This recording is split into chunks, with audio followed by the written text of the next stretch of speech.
Je t'entends parfaitement. Bon, bah super. Bon. Donc, on parlait donc de la Ouais. General Lee qui se trouvait sur ton mur, mais j'imagine Voilà. que c'était pas la seule voiture. Non, c'était pas la seule voiture. Il y avait Generali, bien évidemment, parce que j'adorais le cinéma, les séries, les bonnes vieilles séries américaines telles que Chips, parce qu'on voyait des voitures à Los Angeles un petit peu partout. J'adorais cette ville. Generali, forcément, avec cette série. Et puis des films tels que Mad Max. J'avais un grand poster de Mad Max aussi dans ma chambre. Donc j'étais fanat. Ah ben voilà, on voit cette magnifique voiture australienne avec ce gros V8 et ce compresseur qui sort du capot. Et quand j'étais petit, j'étais complètement dingue de ce genre de voiture.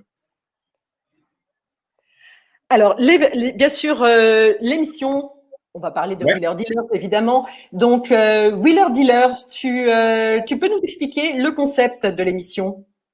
Alors, le concept, il est très simple, finalement. C'est un concept assez basique. Le but, avec mon co-animateur, c'est de… Alors, moi, je suis acheteur négociateur de voitures. Donc, le but, c'est d'acheter une voiture et de la rafistoler, de la faire belle et de la revendre et de faire un bénéfice à la fin. Grâce à Aurélien, qui a des petits doigts de fée, évidemment. On voit mon co-animateur là juste à côté. Donc, c'est pas une émission de restauration de voitures, c'est une émission de rénovation de voitures. C'est-à-dire que sur certains épisodes, on va pousser la restauration, bien évidemment, et sur d'autres, on va faire des petites bricoles, la rafistoler, la revendre afin de faire un bénéfice. Voilà.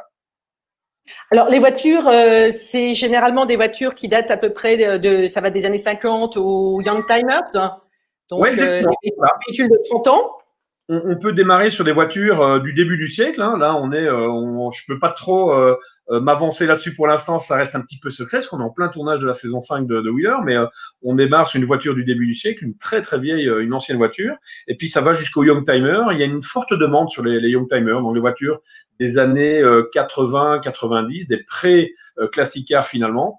Et une belle demande, et ce sont des épisodes qui cartonnent. Ouais. On parle de Golf GTI évidemment, d'Audi Quattro, tu vois, donc ça peut aller jusqu'à des voitures un peu plus chères évidemment, mais les Youngtimers fonctionnent très bien aussi. Donc en général, sur une saison de 12 épisodes, on a entre 3 et 4 Youngtimers. Alors, c'est une émission qui est adaptée de la série britannique Wheeler Dealers avec Mike Brewer et Ed China. Oui. Vous avez su, Aurélien et toi, lui insuffler votre propre personnalité. Donc, le succès ne se dément pas, en fait. L'émission a énormément de succès, elle plaît beaucoup, c'est drôle, c'est animé, vous n'arrêtez pas de vous envoyer des pics. D'ailleurs, à ce propos… je voudrais montrer un extrait de l'émission. Enfin, j'en ai plusieurs, mais on va commencer par le teaser. Une surprise, mon pote. D'accord. Une Ford Capri. Sans moteur. Non mais attends, tu déconnes? Même pas peur. Une Maserati. C'est une blague. Sans marche arrière. Je sens que je vais pas m'ennuyer, moi. Ça se gère. Les plus grands défis mécaniques. Voilà. C'est leur grand trip. Il y a un bruit de claquement. C'est du jeu au niveau des tiges de culbuteur. Je vais régler ça tout de suite. Car Aurélien et Jerry ont ce grain de folie des grands génies. C'est super caisse.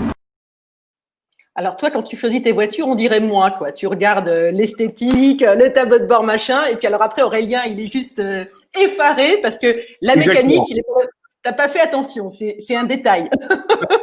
Mon but premier, moi, évidemment, en tant que négociateur, c'est d'acheter une voiture, de faire un bénéfice derrière. Donc je joue beaucoup finalement sur le charme de la voiture. Elle me plaît. Je me dis, bon, là, à mon avis, il y a une belle histoire, il y a moyen de faire un petit peu de sous. Donc, heureusement qu'Aurélien est là pour me remettre un petit peu les pieds sur terre. Et lui, évidemment, c'est la partie mécanique, la partie concrète. Donc encore une fois, avec ses petits doigts de fée, j'ai bien la chance de bosser avec lui. Mais je t'avoue que depuis la saison 1, il a quelques petits cheveux gris qui commencent à apparaître un peu à gauche et à droite. Donc je le fais quand même pas mal bosser. Mais au final, on raconte toujours de belles histoires et c'est ce qui est important, c'est que comme dans la vie de tous les jours, dans cette émission, c'est un peu, on joue la réalité. C'est qu'on arrive comme des petits marchands qui vendent des petites voitures d'occasion. On fait de temps en temps des bénéfices, des plus gros, des moins gros. Des fois, on revend quasi à perte. Donc, on essaye évidemment de passer le moins possible par cet épisode, mais ça arrive. Voilà. Des fois, on fait de beaux bénéfices, des fois un petit peu moindre. Mais en tout cas, à chaque fois, on partage de belles histoires entre nous et puis aussi, on les partage avec les intervenants et les gens qu'on va rencontrer sur les rassemblements de voitures, etc., dans les musées, voilà. Alors, quel est le plus gros bénéfice que vous ayez fait sur une voiture? Alors le plus beau bénéfice, oulala, je crois qu'on a fait des bénéfices qui atteignent les 10 000 euros, comme de temps en temps, on fait un petit bénéfice de 1 500, 2 000 euros. Alors des fois, c'est pas toujours justifié ce petit bénéfice parce qu'on a beaucoup de main d'œuvre. Donc ça dépend un petit peu du temps qu'on a passé sur un véhicule en fait. Mais je crois qu'on a atteint des bénéfices qui atteignaient pas loin de 10 000 euros sur une voiture, évidemment, qui a une valeur une valeur marchande qui est un peu plus élevée. Sur une voiture à 100 ou 150 000 euros, forcément, on peut faire un bénéfice assez facile d'euros. Sur une voiture qui en vaut 4, 5, 6 000, forcément, le bénéfice, il est moindre. Ça, c'est sûr. Vous avez déjà perdu de l'argent sur une voiture? Ça nous est arrivé, mais ça, il faut le dire à personne. Mais ça nous est arrivé de pas perdre grand-chose, mais d'avoir de mauvaises surprises. Ça reste jamais que de la mécanique, même si on est passionné de voiture. Donc de temps en temps, on n'arrive pas à détecter tous les problèmes qu'il y a sur un véhicule. Dans une motorisation, dans un moteur, forcément, il y a aussi des vis cachées. Donc ça nous arrive évidemment d'avoir plus de frais que ce que j'ai imaginé et ce que j'ai moi estimé au départ en achetant la voiture. Et malheureusement, ces frais font que, alors ça peut être de la main d'œuvre, ça peut être de la pièce évidemment, fait que on s'est un petit peu planté, on revend et des fois pas toujours à bénéfice. Donc voilà, c'est jamais de grosses pertes bien évidemment, mais ça arrive. Alors justement, à propos de petites pièces qui a l'air de rien, je vais remontrer un autre extrait de Wheeler Dealers. Mais elle est top, mais sérieusement, t'as acheté une Corvette Stingray? Eh oui! T'as pas hypothéqué le garage, j'espère, parce que là, ça va me faire moins rire. Hein. Mais non, t'es fou. Alors, t'en dis quoi? J'en dis qu'elle est belle, elle est même magnifique. Tu l'as payé combien? 60 500 euros. Bon, regarde l'intérieur, jette un œil. Ça sent le colis piégé quand même, hein. Directement, le mec, le colis piégé, mais t'es fou. Regarde, la sellerie, elle est nickel. Le petit volant en bois d'origine, il est parfait. Non, elle est vraiment chouette, hein. Puis tous les petits manos. Ils fonctionnent tous? Oui, monsieur, sauf un. Ils fonctionnent pas tous, du coup. C'est quoi, c'est l'horloge qui déconne? Ah, contour. Le compte-tour? Ouais, c'est pas grave. Non mais attends, tu sais que c'est pas réparable, il va falloir en trouver un. Voilà, encore une fois, c'est le petit détail, juste un petit compteur qui ne marche pas, mais c'est pas grave, c'est juste le contour. Mais oui, il faut lui dire, c'est un contour. Elle est belle cette voiture quand même, elle est magnifique, non? Et on a réussi à faire un beau bénéfice, donc c'est ça qui est important. Bon, il travaille quand même pas mal. Heureusement qu'Aurélien est là, heureusement que j'ai mon co-animateur qui est hyper polyvalent parce que c'est un jeune gars qui peut tout faire. Il peut faire de la carrosserie, de la mécanique, de l'électronique. Il peut bosser sur des voitures du début du siècle, sur des youngtimers. C'est vraiment quelqu'un de très, très polyvalent, on va dire. Heureusement. Alors, j'ai eu Ray qui demande pourquoi pas les motos, pourquoi juste les voitures, hein? Eh bien, non, pas de moto, malgré tout. Je vais pas dire que c'est une passion, mais j'ai des amis et de la famille qui sont dans ce milieu moto, évidemment. On m'a souvent posé la question, mais dans l'émission originale, on n'a jamais vu de moto dans Wheeler Dealer, et ça reste un branding quand même qui est supervisé par Discovery Channel, et on reste sur cette lignée-là. Donc, mais peut-être qu'un jour, on prendra la décision de mettre une moto, on n'en sait rien, mais pas pour l'instant en tout cas. On reste sur l'automobile. On va dire qu'il y a de la matière dans le milieu automobile, donc on en a encore pour quelques années. C'est vrai. Je pense que tu partiras à la retraite et tu n'auras pas fini. Donc. Exactement. Ouais. Alors, j'ai Steve Amselem. Coucou Steve, qui demande Monsieur Honda France, exactement, et qui dit justement, quand tu veux pour refaire une Honda ensemble, je dis ça, je dis rien, et vous êtes au top les gars. Voilà. Bien sûr, on a fait un très bel épisode avec Steve, avec une Honda NSX. C'était je pense, il y a 2 ans, il y a 2 saisons maintenant. Mais qui sait, peut-être une autre Honda un jour. Il faut qu'on en reparle, Steve. On se tient au courant là-dessus. Parce que bon, on parlait de ta passion pour les américaines. Là, c'est vrai que j'en ai montré 2, la Ford Capri et la Corvette Stingray. Tu as fait aussi beaucoup de françaises et tu fais aussi de temps en temps une Porsche. Et là, je vais montrer on fait un petit peu de tout. Attention, la Capri, c'est pas une voiture américaine. Hein. Elle est européenne, cette voiture. Mais oui, évidemment, ma passion, c'est la voiture américaine, mais il faut qu'on partage un petit peu de tout. On a un très beau patrimoine automobile ici en France, donc forcément, on a toujours minimum 2 ou 3 épisodes avec de la française, que ce soit encore une fois de la vraie ancienne, de la Classica ou de la voiture un peu plus récente, de la Youngtimer, mais on a bien évidemment tous les ans de la française. Il faut qu'on représente quand même Wheeler Dealers France avec quelques voitures françaises, et Dieu sait si on a de belles choses encore et de nombreuses années avec pas mal de voitures à faire de ce côté-là. Alors d'ailleurs, il n'y a pas que la française, tu as une passion pour les américaines, mais tu as une passion également pour les allemandes et pas pour n'importe quelle allemande. Oui, voilà, exactement. Mais là, on a fait une petite 911 SC l'année dernière. voiture qu'on n'a pas complètement restaurée. On l'a refaite avec une nouvelle peinture, avec quelques accessoires. Et on est resté dans de la modification relativement sobre. On est resté vraiment sur de la subtilité. On est resté en jantes Porsche, mais on a modifié. On a mis un diamètre supérieur. On l'a un petit peu descendu.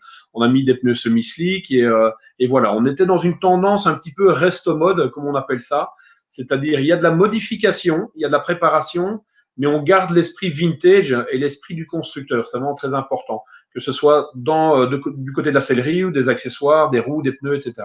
On est parti sur une teinte qui n'était pas une teinte d'origine, mais qui était une teinte quand même une teinte Porsche, donc c'était important. Voilà, donc c'est une modification qui est subtile. Il faut faire attention à pas passer vers le mauvais goût. Donc voilà. Mais c'est un épisode qui a très bien fonctionné. C'est celle-ci dont tu parles? Exactement, c'est la petite Porsche SE orange qu'on voit là derrière, dans nos ateliers. Que vous avez testé sur le circuit de Montlhéry. Ouais, on a passé une belle journée de tournage à Montlhéry et on avait un guest spécial ce jour. Alors oui, alors attends. Alors attends. Qu'est-ce que t'en penses? Elle a une bonne tenue de route, les suspensions sont bonnes, la direction réagit au quart de tour et le moteur est puissant. Non, vraiment, c'est un plaisir de conduire une voiture de légende sur un circuit tout aussi légendaire. Alors, c'était pas n'importe qui, Magnus Walker. Ouais, Sir Magnus Walker. Donc, c'est un personnage, Magnus, parce que Magnus n'a pas réellement de voiture à vendre. Il n'est pas constructeur d'automobile. Il modifie pas il modifie des voitures, mais pour lui, pour son propre plaisir. C'est sa propre collection. C'est une passion qu'il a toujours eue depuis tout petit et depuis qu'il arrive aux États-Unis, parce que Magnus vient de Sheffield en Angleterre. Et voilà. Et puis on s'est rencontrés il y a quelques années aux États-Unis. On avait des amis en commun, vu que moi aussi, je suis résident américain, j'habite à Los Angeles, pas très loin de chez lui. Donc voilà, ça a été une rencontre, on a partagé pas mal de choses. Je l'ai invité sur un rallye l'année dernière et on s'était dit, on fait une Porsche 911. Et s'il y a quelqu'un qui représente vraiment cette tendance un petit peu resto mode de road racer, aujourd'hui, c'est Magnus Walker. Donc voilà, on était ravis de le recevoir. Qui était donc, tu le mentionnais justement, invité sur un rallye que tu as organisé l'année dernière. Là, donc là, c'était derrière les Invalides. Exactement.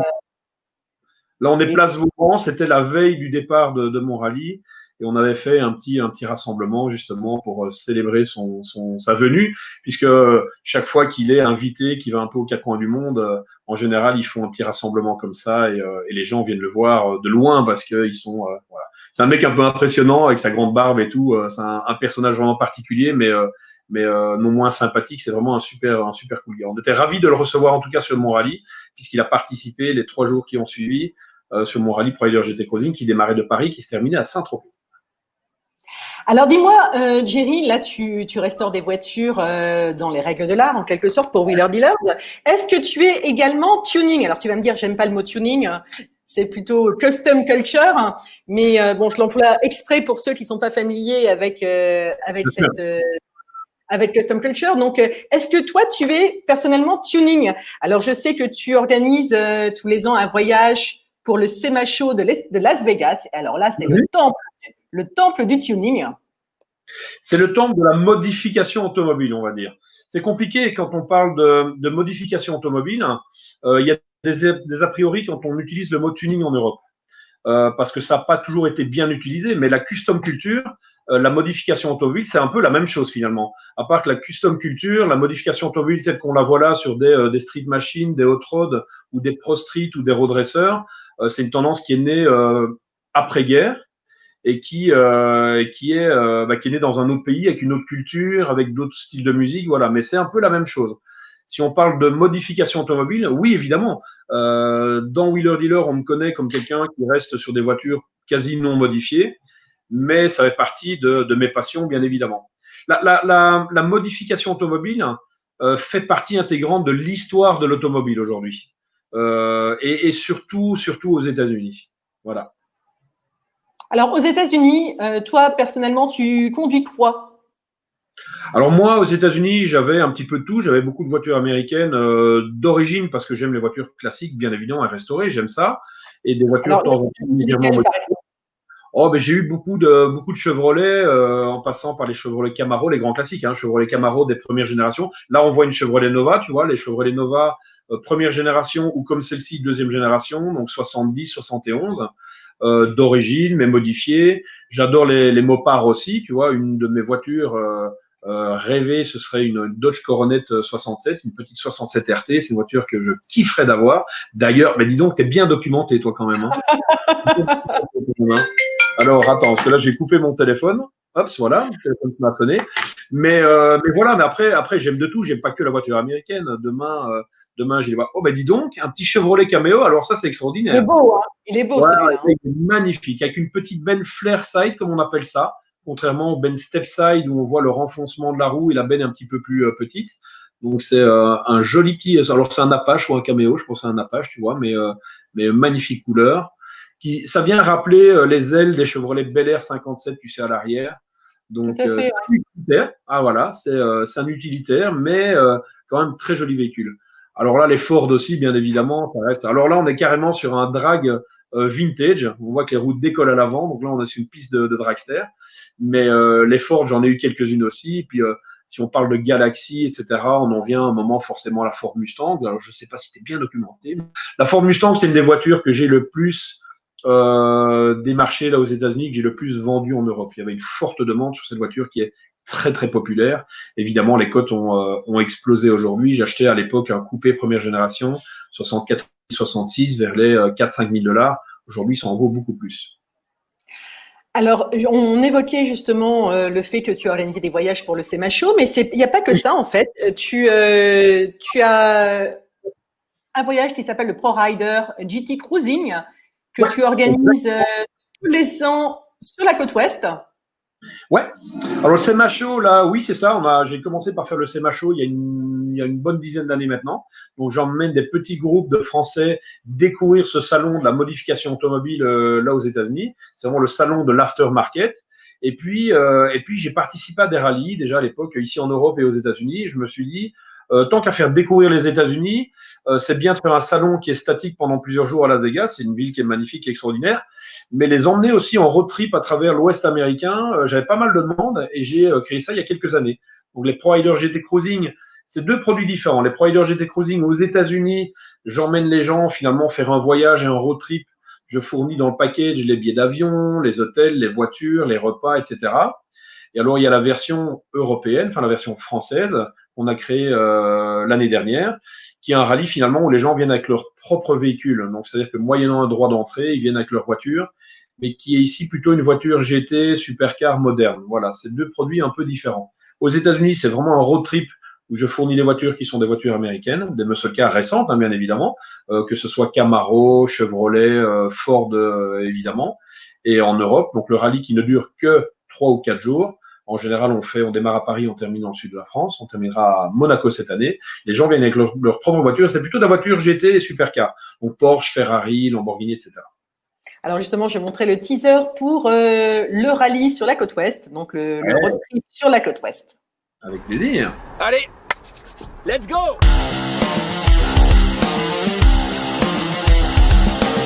Hey, bonjour, brother! Hey, Jerry, this is not Paris. Welcome to downtown LA.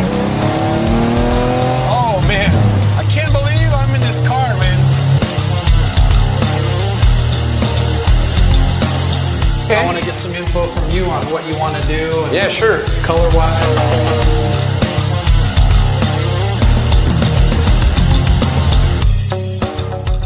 Are you ready, motherfuckers?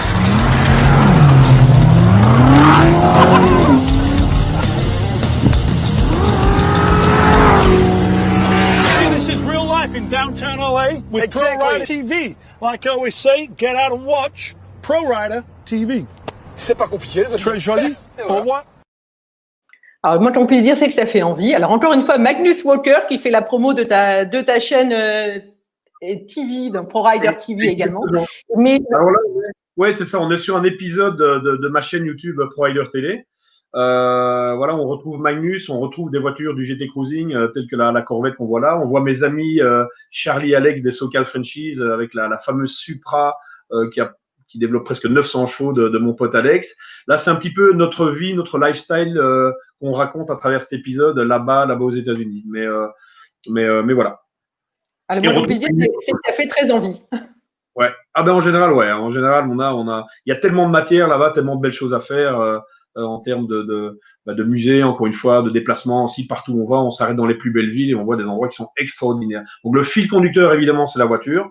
On part en road trip, mais pour découvrir tellement de belles choses dans l'Ouest américain, c'est assez varié. Et sur une période de 12 jours, on voit des trucs différents tous les jours. Alors, dis-moi, Jerry, Ouais. ton émission Wheeler Dealers, bon, c'est vraiment sympa, il y a de belles voitures, c'est didactique aussi, parce que alors, moi, je suis une bille en mécanique et j'arrive à apprendre des choses, mais je me suis laissé dire, en fait, que l'émission avait éveillé des vocations. Ouais, bien sûr. C'est vrai que c'est un produit. On est là pour divertir avant tout, mais les gens apprennent des choses. Donc aujourd'hui, on a sur les réseaux beaucoup de retours. On le voit aussi quand on se déplace sur les salons tels que le salon Rétromobile qui a lieu au mois de février à Paris. Les gens viennent nous voir, nous posent beaucoup de questions. Il y a les connaisseurs évidemment et qui viennent avec de bonnes ou des fois de mauvaises critiques. Et puis il y a des gens qui qui viennent pour apprendre quelque chose. Donc aujourd'hui, on a des filles qui nous contactent en disant voilà, j'aimerais bien acheter une voiture, qu'est-ce que vous me conseillez? Comment la bricoler derrière? Qui contacter? Qu'est-ce que je peux contacter en confiance? C'est souvent la question qui revient. On a des papas avec le gamin qui regardent 3-4 épisodes de suite et puis qui se disent bon allez maintenant on va dans le garage, on va bricoler la vieille voiture. Donc les gens apprennent des choses et il y a ce retour aussi aux métiers anciens, aux métiers qui sont en train de disparaître parce que dans l'émission on part à la rencontre de ces métiers, alors de nouvelles technologies, mais aussi de métiers anciens. Et comme les émissions de cuisine il y a quelques années, ça donne vraiment envie aux gens de découvrir la mécanique et d'apprendre aussi. Moi, il y a pas mal de jeunes qui prennent contact avec moi et qui me demandent où aller, quelle école faire, quelle école suivre, qui contacter pour apprendre finalement à bricoler de vieilles voitures. Donc, ça donne envie aux gens de revenir à de la bonne nostalgie, de bricoler sur ces vieilles voitures. C'est bien de les regarder, c'est bien de rouler avec, mais c'est bien de tomber en panne et c'est bien de pouvoir les réparer, ces vieilles voitures. Surtout quand on roule une vieille voiture, il faut un petit peu quelques notions de mécanique. Quelques notions. Déjà commencer par savoir démonter une roue quand on crève un pneu, la changer, et puis la bricoler un petit peu forcément, savoir d'où vient la panne, même si on ne peut pas la réparer soi-même, mais savoir d'où ça vient, savoir contacter un dépanneur ou un ami qui puisse venir bricoler, la redémarrer, et puis voilà. Donc, avoir quelques notions, c'est quand même très important quand on roule en ancienne. Voilà. On peut pas rouler en ancienne quand on est dans son rush quotidien et toujours à la bourre en se disant bon là il faut que je sois à telle heure, je suis à la bourre. Avec une vieille voiture, c'est quasi impossible. Rouler en vieille voiture, ça doit être un plaisir. On doit prendre le temps de le faire et se dire ok, on part en balade. Si tout va bien, on fait une belle balade, mais potentiellement, on peut avoir une petite panne et puis il faut prévoir ça dans son timing. En tout cas, c'est toujours important. Alors, j'ai Alain Léonard qui te demande si tu pourrais faire la promotion des formations mécaniques et carrosserie. Ah, bien évidemment. Oui, c'est le moment de lancer un appel vers les jeunes qui nous regardent. Bien sûr. Mais aujourd'hui, encore une fois, c'est ce que je disais tout à l'heure, c'est que ça ouvre vraiment des vocations, ce genre d'émission. Et on le voit. Moi, je l'ai vu vraiment l'année dernière parce que j'étais beaucoup en contact avec l'école du Garac, qui est une école ici en région parisienne et qui est une des plus grandes et une des plus belles écoles, les plus prestigieuses écoles en termes de mécanique et de technique. Et on a participé d'ailleurs à un rallye l'année dernière avec Marie, ma collaboratrice. Et c'est une voiture qui était préparée par le Garac. Donc c'était un rallye au Maroc, un genre de petit rallye raid. Et donc on était beaucoup en contact avec eux. Ils nous ont préparé la voiture et on était en contact avec les professeurs, avec ces petits jeunes, avec les élèves qui venaient poser beaucoup de questions et qui connaissaient tous l'émission. Donc étaient super motivés de pouvoir suivre un show télé et de pouvoir dire ok, bah j'ai envie de mettre ça en application, j'ai envie de bricoler moi-même sur des vieilles voitures, j'ai envie de pouvoir les réparer, j'ai envie de pouvoir faire de la carrosserie, les restaurer. Ça passe par tous les corps de métier finalement. Il y a des gens qui tombent en passion sur la carrosserie, d'autres qui pensent plutôt à de l'électronique, aux nouvelles technologies, d'autres qui pensent de vieilles mécaniques, et puis des selliers. Enfin, il y a tellement de métiers dans le milieu automobile. En général, ouais, quand on est passionné, qu'on a envie de bosser là-dedans et de faire son avenir, de créer son avenir dans la voiture ancienne, on trouve toujours sa passion d'une façon ou d'une autre. Et puis, il y a des gens comme Aurélien, moi j'ai beaucoup de chance, qui ont des doigts de fée, encore une fois, et qui sont capables d'être polyvalents, de faire toutes ces choses à la fois. Donc voilà. Oui, parce qu'il faut quand même le souligner, votre émission, c'est pas non plus du pipeau. Aurélien est vraiment mécanicien. Ah oui, Aurélien est vraiment mécanicien. Et ça, je peux vous assurer que Aurélien, tu sais, c'est un show télé. Donc Aurélien, il est un peu à 70% de ses capacités dans Wheeler, bien évidemment. Les journées de tournage sont parfois longues. Pour voir une petite scène que vous voyez à la télévision qui dure 2-3 minutes, Aurélien, lui, c'est une journée complète de tournage. Donc c'est très long et tu sais, il faut faire, défaire. L'ingé son qui me dit tiens, là, il y a un avion qui passe ou il y a un bruit, c'est pas bien. Donc les cadreurs aussi, tout ça, il faut faire des plans larges, des plans serrés. Ce sont des journées qui sont très longues. Et donc évidemment, c'est beaucoup de travail pour lui et pour l'équipe technique, bien évidemment, autour aussi. Donc voilà, donc c'est-à-dire qu'il peut pas, c'est pas un atelier de haute technologie, Wheeler Dealer, attention. On va à la rencontre de ces technologies modernes, mais on travaille aussi à l'ancienne. On représente finalement deux petits marchands automobiles qui bricolent dans un garage, qui refont des voitures et qui les revendent derrière pour faire un petit bénéfice. Donc il est hyper polyvalent et il est capable de tellement de choses. Aurélien, il faut savoir qu'il a quand même un garage depuis des années maintenant qui s'appelle Méca Rétrosport. Ils sont du côté de Saint-Hélier, donc pas loin de Rouen. Et voilà, il a sa petite équipe en famille aussi, avec sa maman et son papa qui sont dans ce métier-là. Et c'est un vrai passionné. Et il travaille sur des voitures anciennes, des plus récentes, des voitures de course aussi. Ils sont spécialisés Renault, mais ils peuvent bosser sur d'anciennes Porsche. Enfin, c'est un mec qui est hyper polyvalent, Aurélien. Vraiment, vraiment. Je le dis pas parce que c'est mon co-animateur et que c'est mon pote, mais c'est un mec qui est vraiment, vraiment polyvalent et qui est capable de plein de choses. Alors, on me demande ton film de course préféré et ton championnat préféré et ta voiture de course préférée. Oh, allez donc. Ma voiture de course préférée, c'est un peu cliché, mais une Ford GT, bien évidemment, ça reste le rêve de tout mec ou garçon qui aime l'automobile. Donc, c'est une voiture qui fait rêver, bien évidemment. Une voiture que je pourrais jamais me payer, bien évidemment, j'en suis sûr, mais en tout cas, c'est voilà. Et puis, mon film de course préféré, Le Mans, ça reste un film quand même mythique avec le grand Steve McQueen, tu vois. Ce qu'ils ont refait là il y a 1 an ou 2, ils l'ont bien adapté. Donc, ce film-là, c'était une merveille. Ouais. Avec la technologie moderne, le cinéma, tout ce qu'on fait aujourd'hui, c'était incroyable. C'est bien d'avoir connu l'original et de voir d'autres films, voilà. Et puis quoi d'autre? Et donc il y avait le film préféré, il y avait la voiture de course préférée, et il y avait la course. Je crois la course préférée. Attends, je reviens sur les questions. Championnat préféré, oui.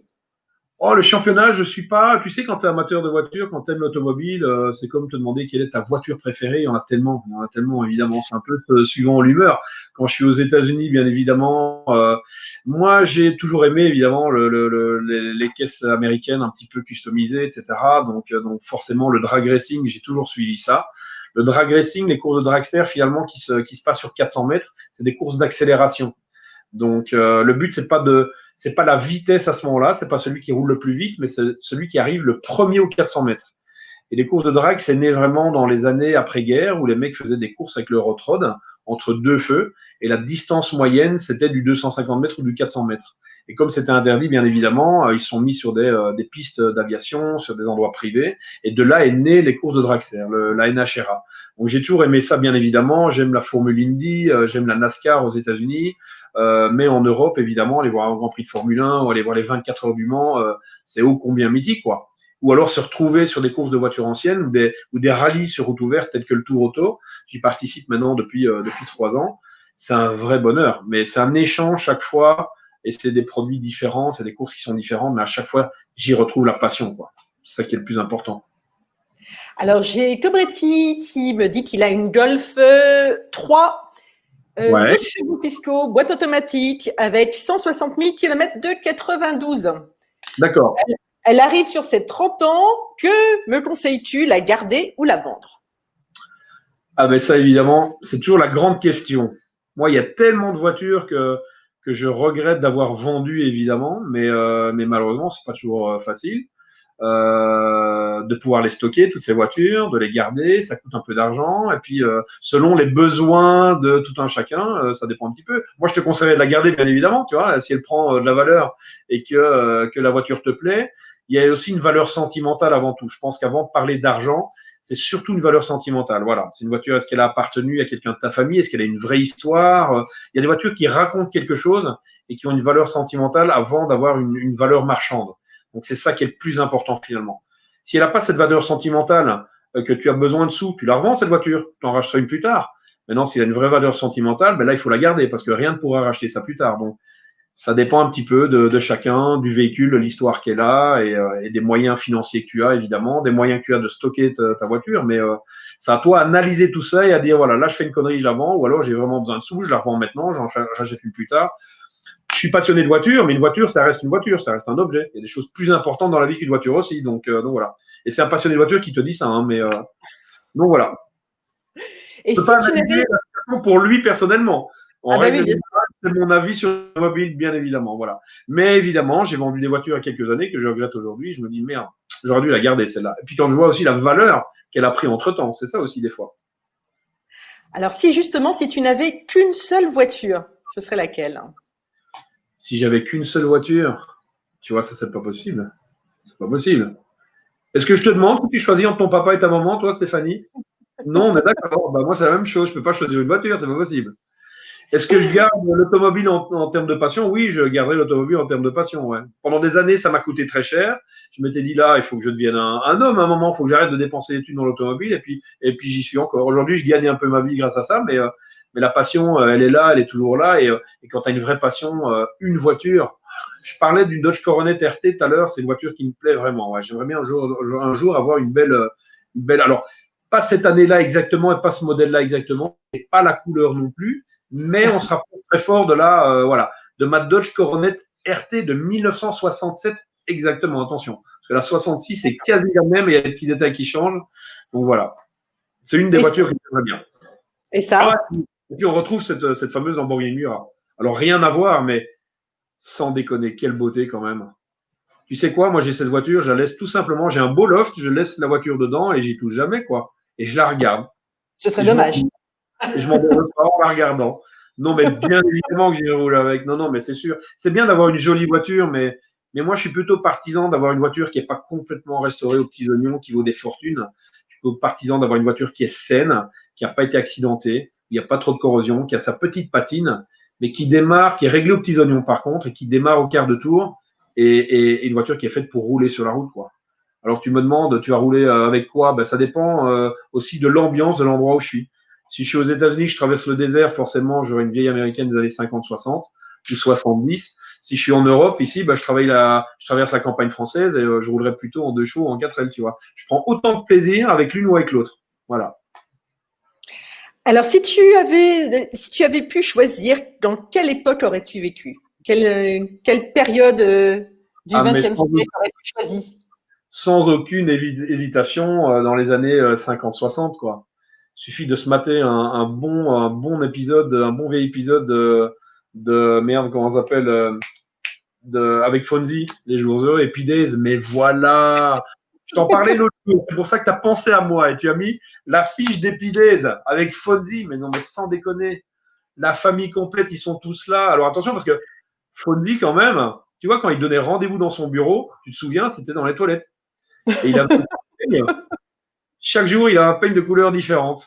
Il faut quand même savoir un truc que tout le monde ne sait pas, c'est que Fonzie, il était un peu dyslexique, il avait des problèmes, il roulait pas en moto Fonzie, donc c'était le motard le plus réduit, hein, c'était le bad boy, c'était le blouson noir à l'époque dans la série. Là, on voit qu'il y a un blouson blanc, mais en général, c'était un blouson noir.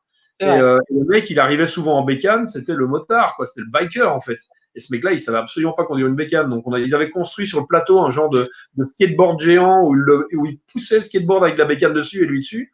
Et ce mec-là, il conduisait pas une bécane. C'était pas un motard du tout. C'était pas du tout un biker, le mec. C'était assez marrant. Voilà. Pour la petite histoire. C'est pour la petite histoire. Ça va bien développer cette belle histoire avec des jours heureux pour les gens qui regardaient ça à l'époque et qui rêvaient d'être biker. Mais ouais, non, Fonzie, il était absolument pas biker du tout. Tu sais que mon chien s'appelle Fonzie, hein, et c'est à cause de Happy Days. Donc, c'est son petit air rocker. C'est son petit air rocker. Quand tu vas le retrouver, demande-lui s'il a un permis bécane. Tu vas voir s'il va te répondre. Les Fonzie sont des arnaqueurs, crois-moi. Fais-moi confiance. Il est où, Fonzie? Je suis sûr qu'il est là à côté de toi. Demande-lui d'ailleurs. Tu vois, il est là, sinon je vous l'aurais montré. C'est un basséhound. Je t'assure que… Va te planquer. On sait que t'es un marathoneur. Alors, j'ai Rasmus qui demande quel est l'avenir de toutes ces voitures anciennes prestigieuses avec toutes ces lois restrictives. Bah ouais, on est dans un pays où c'est un peu compliqué aujourd'hui de rouler en voiture qui pollue, de rouler en voiture ancienne. C'est compliqué. Il y a des avis qui divergent évidemment, mais tout foutre sur le dos des voitures anciennes, en tout cas, c'est pas une solution parce que on a des voitures qui roulent très peu, qui roulent que pour les balades, qui consomment pas énormément. Il y a des voitures modernes qui consomment beaucoup plus évidemment. On est sur des nouvelles technologies évidemment aussi, sur l'électrique, sur l'hybride. Alors il faut penser à notre planète, c'est quand même très important, mais gardons quand même quelques passions, quoi. Tout pollue à ce moment-là, tout ce qu'on fait pollue, donc gardons notre passion et interdire les voitures anciennes dans Paris complètement, c'est pas ça qui va réellement, c'est pas ça qui va polluer le plus en tout cas. La petite balade du dimanche matin pour aller boire un café, pour faire un coffee entre potes, enfin voilà. Il faut combattre, je suis désolé, ouais. Les collectionneurs de voitures roulent très peu en moyenne, hein, donc Ils roulent c'est vrai. très peu en moyenne et il y a un moment, il faut garder nos passions, quoi. Ça fait partie du patrimoine, tout ça aussi. Il faut sauvegarder tout ça. Donc, sauvegarder, c'est bien de mettre des voitures dans les musées, mais la voiture, elle est faite pour rouler. Donc, et puis pour aller voir les potes, pour se rencontrer. Et c'est pas les petites balades du dimanche matin qui vont faire que la planète va continuer à évoluer du mauvais côté, quoi. Je trouve il y a tellement de choses qui font polluer plus que ça, en tout cas. Non, puis c'est vrai que certaines sont de véritables œuvres d'art. Et c'est tout un art de vivre également, hein, autour de ces voitures de collection. Exactement. J'ai Kurt qui dit, donc de Boston, qui nous dit que les années 50 fut une période de belles autos américaines et que les ailes lui manquent, les ailes de ces magnifiques de ces voitures américaines. Ah bah ouais. Dan Kurt is talking English, right? Then we gotta talk English now. So, hey, what's up, Kurt? How you doing, man? Donc, Kurt parle français, alors? Kurt parle très bien français. Kurt est un ami. On était au lycée ensemble aux États-Unis. Et Kurt parle très bien français. Ouais. D'accord. Bon, bah, inévitablement, pour nos auditeurs, là, on va parler français, hein, d'accord? Mais on aura pu parler anglais, alors. Donc, Stéphanie, tu maîtrises bien l'anglais aussi, alors, si je comprends bien. Donc, Kurt nous parle de ce que sont devenus, voilà, le design des voitures américaines des années 50, évidemment. Ces voitures étaient vraiment totalement exceptionnelles, quoi. Les années 50, c'est Bel Air avec les longues ailes, les Cadillac des années 60, enfin, fin 50, début 60. C'était des voitures totalement exceptionnelles avec des designs qu'on retrouve plus aujourd'hui dans l'ère moderne, ça c'est sûr. Ils s'inspiraient pas mal de l'aéronautique à l'époque, hein. C'est vrai que ces voitures avaient soit des avants avec des capots immenses, des longues ailes pointues, enfin voilà, ça s'inspirait vraiment de l'aéronautique. C'était des voitures exceptionnelles, des trucs qu'on revit plus aujourd'hui forcément. Donc, pour ça qu'il faut préserver ce genre de voitures. Mais je suis assez fan évidemment des voitures américaines des années 50-60, vous l'aurez compris. Ben écoute, je crois qu'on a fait le tour des questions. Non, bah, j'ai une heure à tuer encore. On a perdu beaucoup de temps tout à l'heure. Veuillez m'excuser encore une fois pour ces mauvaises connexions. J'espère que vous êtes restés avec nous, mais moi j'ai tout l'après-midi. Hein. Non, tu sais, en général, on ne regarde pas sa montre. Hein, c'est pas possible. Ah non, Stéphanie. Non. Ah, il est déjà 1h20, c'est vrai. On a tellement de choses encore à se raconter, mais voilà. Mais je suppose que ça fera l'objet d'une nouvelle émission. D'accord. Si tu acceptes une nouvelle invitation dans les prochains mois, ce sera avec grand plaisir. Ouais. On fera une émission sur les chiens qui n'ont pas leur permis. Alors, on met vos bidons en famille, là, vous allez voir ce soir. Pose-lui des questions, tu vas voir, tu seras surprise. Il n'est pas qui il est, Fonzie. Ton chien qui s'appelle. Non. Il n'est pas qui il prétend. Bon, ravi en tout cas d'avoir passé un moment avec toi. Alors, j'ai encore une question. Alors là, maintenant, ça, voilà. Voilà, c'est pas fini. As-tu déjà rencontré c'est comme les filles de McCain. Allez, une dernière question, celle de Huey. As-tu déjà rencontré Jay Leno? Alors, je ne le connais pas très bien, mais je l'ai rencontré. Tu connais son garage, par contre. Pardon? Ah oui, par contre, tu connais son garage. Ouais. Bah, je veux bien échanger avec le mien. C'est-à-dire un petit garage avec une voiture dedans. Non, Jay Leno, je l'ai rencontré au SEMA Show à 2 reprises, je pense. On a fait 2-3 shoots photos. On a des amis en commun, évidemment. Mike Brewer le connaît très très bien. Donc Mike Brewer, le représentant de Wheeler Dealers aux États-Unis. Mon pote Chip Foose aussi le connaît très bien. Chip Foose qui a l'émission Overhauling, qui passe d'ailleurs sur MC Découverte de temps à autre. Donc un ami aussi depuis quelques années maintenant, Chip Foose. Donc ils se connaissent aussi très très bien. On a beaucoup parlé de Jay Leno et on aimerait bien le faire venir un jour en Europe. Tiens, pourquoi pas sur un salon tel que Retromobile, comme il est vraiment passionné d'automobile. On connaît sa collection, tout le monde connaît sa collection. On aimerait bien le faire venir. Bon, il est venu déjà en Europe, hein, il a parcouru l'Europe déjà, mais on aimerait bien le faire revenir, puis qui sait, peut-être l'année prochaine. Voilà, j'en sais rien. Et je ne le connais pas personnellement, mais un mec adorable. Un vrai passionné. Bah écoute, ça en fait un deuxième alors. Hein. Ah bah oui, bah, on n'est pas qu'à deux, il y en a plein d'autres aussi derrière. Mais non, un mec vraiment extraordinaire, mais que je ne connais pas très bien. Voilà, je dois retourner aux États-Unis là sur la période du mois d'octobre, novembre pour le CMHO évidemment, et j'ai pas mal de rendez-vous liés à ça, liés à quelques projets qu'on aura pour 2021-2022, et je devrais d'ailleurs normalement rencontrer Jay Leno, voilà, pour discuter un petit peu de tout ça et voir l'évolution pour l'année prochaine. Donc, ce sera l'occasion jamais de pouvoir reparler, de refaire une émission avec toi, de reparler de Jay quand j'aurai rencontré. Ah bah, tu sais quoi, une émission avec toi et Jay, ce serait extraordinaire. Ah, ce serait plutôt extraordinaire. Ah ouais, là, je suis assez partant, bien évidemment. Bon, je t'appelle en direct quand je suis dans sa collection de voitures. Génial. On fera une émission spéciale là-bas. Il y aura peut-être de mauvaises connexions. Et qui sait, peut-être qu'on aura un invité. Fonzie, le vrai. Ah ouais. Il fera pas une arrivée en bécane. Et peut-être que depuis, il a son permis, hein. Parce que là. Peut-être que Fonzie a passé son permis. Parce que le mec, il pilote des avions aujourd'hui, tu vois. Donc, j'ai peut-être une mauvaise langue. Ah voilà. J'ai oublié son nom d'ailleurs. Comment il s'appelle encore notre ami Fonzie, l'acteur, le vrai, hein. Ah, le nom de l'acteur m'échappe totalement. Si vous pouvez nous aider, là. Nous aider. Comment s'appelle l'acteur Fonzie de Happy Days? Il est sous la langue. Il est devenu réalisateur, évidemment, après derrière. Mais, si, tout à fait. Ben, d'ailleurs, je l'ai sur le bout de la langue. Hein. C'était vraiment une équipe talentueuse. Hein. Qui peut nous aider? Qui peut nous aider? Est-ce que quelqu'un va retrouver le nom de Fonzie?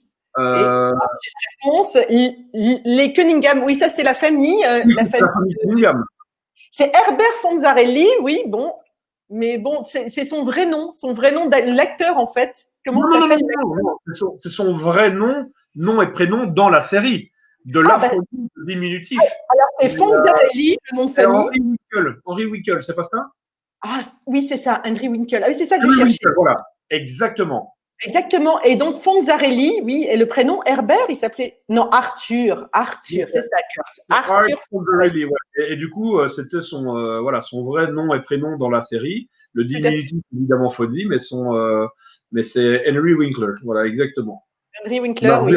Au cinéma, mais qui n'a jamais, c'est jamais devenu un grand acteur, en fait. Mais voilà. Oui, contrairement à Richie Cunningham. Ouais, ah bah oui. Une carrière. Oui. Lui qui a une vraie carrière de réal, quoi. Ça, c'est sûr et certain. Mais écoute, Géry, merci beaucoup pour cette émission. Merci à vous tous d'avoir suivi. Merci de nous avoir suivis. Et puis, désolé encore pour le petit contretemps avec cette mauvaise connexion. Je suis là, malheureusement, donc je ne pouvais pas faire autrement, mais on s'est bien rattrapé, je pense, Stéphanie, hein, non? On s'est très bien rattrapé. Merci à toi pour ton temps. Je vous souhaite à tous un très bel été. Et merci d'avoir suivi donc sur Facebook, Periscope, Twitter et YouTube. Et pour ceux qui demandaient, le replay, bien sûr, est disponible. Merci. Voilà. À très bientôt. Mettez votre masque. Attention, c'est pas terminé. Protégez-vous. Bonnes vacances à tous. Bonnes vacances. Au revoir Thierry. Au revoir à tous. Au revoir Kurt. Bye bye. Bye Kurt. Take it easy.